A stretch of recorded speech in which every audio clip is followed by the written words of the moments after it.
का बड़ा सौभाग्य है कि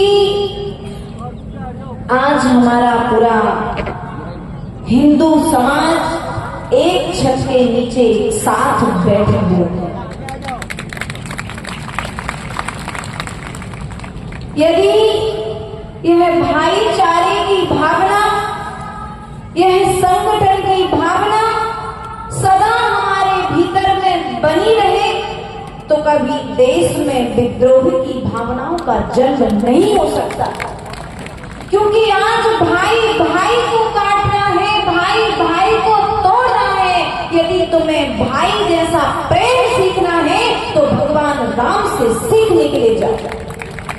यदि तुम्हें माँ सीता के आचरण सिखाना है तो माँ सीता से आचरण सीखने के लिए जाओ। हमारी मातृशक्ति यहाँ पर विराजमान है। इन माताओं से हम बारंबार निवेदन करना चाहेंगे कि हे माता, तुम इस जग को जनने वाली हो। तुम्हारी इस पृथ्वी तल पर पैर जब पुरुष रखता है तो माता मान करके तुम्हें नमस्कार करता है, देवी मान करके तुम्हारी पूजन करता है और गंगा जल मान करके प्रभु को अर्पित करता है और गौ के रूप में भी तुम्हें माता को देखता है और उसे नमस्कार करता है। तो हम माताओं से कहना चाहेंगे, हमारे भारत देश की सभ्यता और संस्कृति की जिम्मेदारी यदि किसी पर है तो मातृशक्ति पर है। यदि हमारी मातृशक्ति जागृत रहे, हमारी मातृशक्ति यदि सभ्यता और संस्कृति को बनाए रखे तो कभी हमारे भारत देश पर आंच नहीं आएगी। और घर की शुरुआत होती है माताओं से, सुधार की शुरुआत होती है हमारे घर के चूल्हे से, सुधार की शुरुआत होती है हमारे घर में जन्म लेने वाले बच्चे से।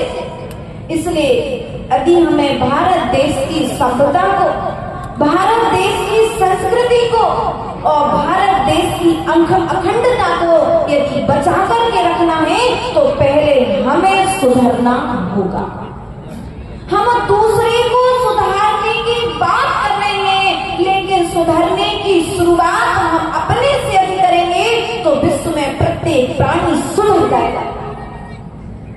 माताएं हमारे बीच में विराजमान है, यह पुरुष वर्ग हमारे बीच में विराजमान है और गुरुजन भी हमारे बीच में विराजमान है।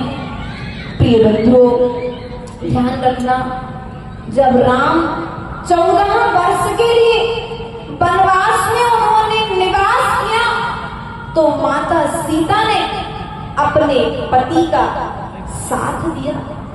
वह वन में भी अपने पति के साथ में 14 वर्ष रहना स्वीकार कर लिया। ध्यान रखना, जब राम वनवास गए तो वे राम धन लेकर के नहीं गए। यदि उस वन में उनके साथ में कोई था तो उनके पिता के, उनकी माँ के द्वारा जो सिखाया गया धर्म का आचरण था, वह धर्म का आचरण राम का पालन कर रहा था। इसलिए यदि मर्यादाएं हमें सीखना है तो प्रभु राम से सीखनी पड़ेगी और यदि शील व्रत का पालन सीखना है तो माता सीता से सीखना पड़ेगा।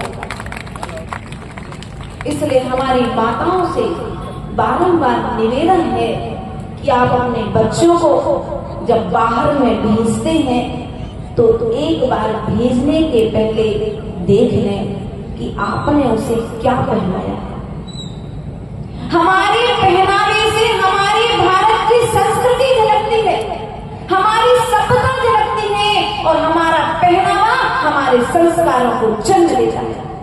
इसलिए अपने पहनावे पर ध्यान दीजिए, क्योंकि आप जैसा पहनेंगे वैसा आचरण का जन्म आपके भीतर में होगा। ये पुरुष वर्ग हमारे बीच में विराजमान है। भैया, हम आपसे इतना जरूर कहना चाहेंगे, राम 14 वर्ष वन में रहे, उन्होंने वन में रह करके फलों के रसों को तो किया है, लेकिन कभी उन्होंने मदिरा का पान नहीं किया। हम राम के भक्त हैं,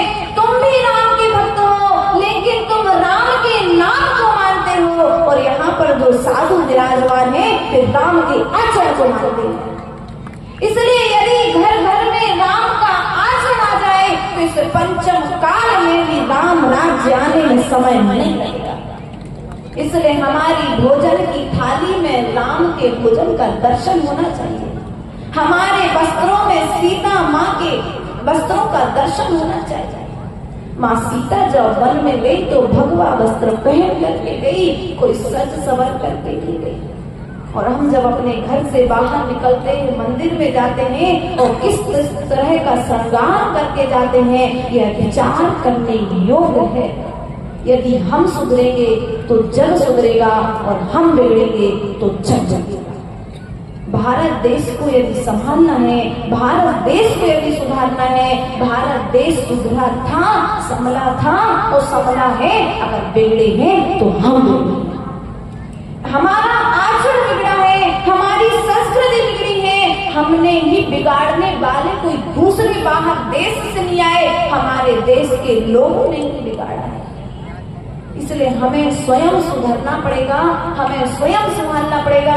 यदि यहाँ पर बैठी एक माता नियम लेकर के जाए कि हम अपने बच्चों को जब घर से निकालेंगे तो घर से निकालने के पहले हम उन्हें व्यवस्थित वस्त्र पहनने पर ही घर से निकलने देंगे, क्या दे सकती क्या माताएं नियम? नहीं दे सकती। क्यों? क्योंकि इनको वही छोटे कपड़े पहना करके बाहर निकालना अच्छा लगता है, और जब कोई बात आती है तो फिर जाकर के पुलिस थाने में पहुंच जाते हैं। गलती दूसरे की नहीं है, पहली गलती हमने की है। और जब दूसरा गलती करता है तो हम शिकायत करने के लिए नहीं। ध्यान रखना, कभी आप देखना, कभी साधु के ऊपर कोई आंच नहीं आती। आपने देखा आपके साधु महाराज आपके बीच में पधारे हैं, सिर से लेकर के पैर तक पूरे ढके हुए वस्त्र। तुम इनके लिए नमस्कार करते हो, नमस्कार करने का फल है कि तुम इनके जैसा आचरण करना सीख जाओ, इनके जैसा वस्त्रों को धारण करना सीख जाओ, तो आपका इनके पास में आना सार्थक, संतों के पास में बैठना सार्थक हो जाएगा। यदि तुमने संतों की एक बात भी मान ली तो जीवन को बदलने के लिए तुम्हें पूरी बात मानने की जरूरत नहीं है, मात्र एक आचरण उनकी बात मान ली। राम ने वन में रहे, सीता वन में रही, राज्य में रही, लेकिन कभी भी उन्होंने गलत भोजन को स्वीकार, क्योंकि विचारों की शुरुआत हमारे भोजन से होती है। एक कहावत प्रसिद्ध है, जैसा खाओ अन्न वैसा होए मन। अर्थात आप जैसा भोजन करेंगे वैसा ही आपका मन होता चला जाएगा। इसलिए हमें आपने यहाँ पर बुलाया है तो हम आपसे इतना ही कहना चाहेंगे, ये पाश्चात्य संस्कृति भले ही हमारे बीच में आई, लेकिन इस पाश्चात्य संस्कृति को हम अपने ऊपर हावी न होने दें। रिश्तेदार जैसे घर में आते हैं और आकर के चले जाते हैं, रुकता है कि कोई रिश्तेदार आपके मेहमान रुकता है क्या? अधिक समय तक नहीं रुकता। उसी तरह से पाश्चात्य लोग हमारे बीच में आए, पहनावा उन्होंने बताया। आज विदेशों के लोग साड़ी पहन करके घूम रहे और हम लोग बोलो तो चाय हमारे बीच में आ गई। बल्कि हमारा भारत देश वह देश है जहाँ पर प्रातःकालीन बेला होकर के सब लोग दूध पिया करते थे, और आज हमारी बुद्धि के विकास को हमने स्वयं रोक दिया है। इसलिए यदि आप चाहते हैं तो पहले अपने भोजन की थाली में सुधार कीजिए, और जब भोजन की थाली में सुधार होगा तो आपके विचारों में स्वतः ही सुधार हो जाएगा। कहीं जाकर के सुधार करने की जरूरत नहीं पड़ेगी। हमारे साधु संत जब भोजन करते हैं तो भोजन करते हुए भी शुद्धि का ध्यान रखते हैं। इसलिए यदि आप संत नहीं बन सकते तो कम से कम संतों के भक्त बन जाइए, और जो भगवान आचरण करते हैं उस आचरण को अपने आचरण के माध्यम से दिखाने का और सिखाने का प्रयास करिए। आचार्य भगवान सदा कहते थे कि जो आप सिखाना चाहते हो उसे आप करके बतलाइए, जो आप दूसरे को बतलाना चाहते हो उस कार्य को करने की शुरुआत स्वयं से करिए, क्योंकि आप स्वयं जो करेंगे वो आंगन में खेलता बच्चा अपने आप सब कार्य करना सीख जाएगा। हम कहकर के सिखाने की कोशिश कर रहे हैं, लेकिन स्वयं कर नहीं रहे हैं। इसलिए जो आप दूसरे को सिखाना चाहते हैं, जो आप दूसरे को बताना चाहते हैं, उसकी शुरुआत हमें अपने से करनी पड़ेगी। क्योंकि जब तक हम अपने आप को नहीं सुधारेंगे, तब तक दूसरा हमारे वचनों के माध्यम से सुधरने वाला नहीं है। एक कहावत आती है, कहानी आती है कि एक संत महात्मा के पास में एक माँ पहुंची और उस माँ ने कहा कि हमारा बेटा बहुत अधिक गुड़ खाता है।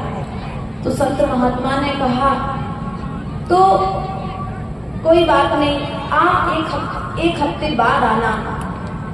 माँ ने कहा त्याग करवा दीजिए। उन्होंने कहा नहीं, आप एक हफ्ते बाद आना। वो एक हफ्ते बाद माँ पुनः पहुंची और माँ ने कहा संत हमारा बेटा बहुत गुड़ खाता है, आप इसके गुड़ त्याग करा दीजिए। यदि इतना गुड़ खाएगा तो बीमार हो जाएगा।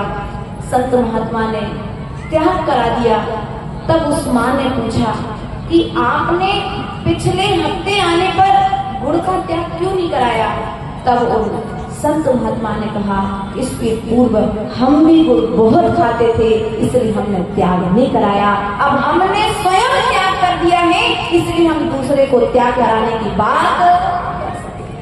हमारी बात का प्रभाव तब पड़ेगा जब हम उस बात का स्वयं आचरण करेंगे, क्योंकि जब तक हम आचरण नहीं करेंगे तब तक हमारी बात का प्रभाव भी किसी पर पड़ने वाला नहीं है। इसलिए प्रिय बंधुओं, आपसे बारंबार यह निवेदन है कि यदि श्रवण संस्कृति को, सभ्यता को संभालना और सुधारना चाहते हैं, इस भारत की नीति को, राजनीति को, व्यवस्थाओं को व्यवस्थित बनाए रखना चाहते हैं, तो पहले हमें स्वयं संभलना पड़ेगा, हमें स्वयं सुधरना पड़ेगा। तब जाकर के हमारा भारत देश व्यवस्थित रहेगा। इन्हीं भावनाओं के साथ बोले भगवान महावीर स्वामी की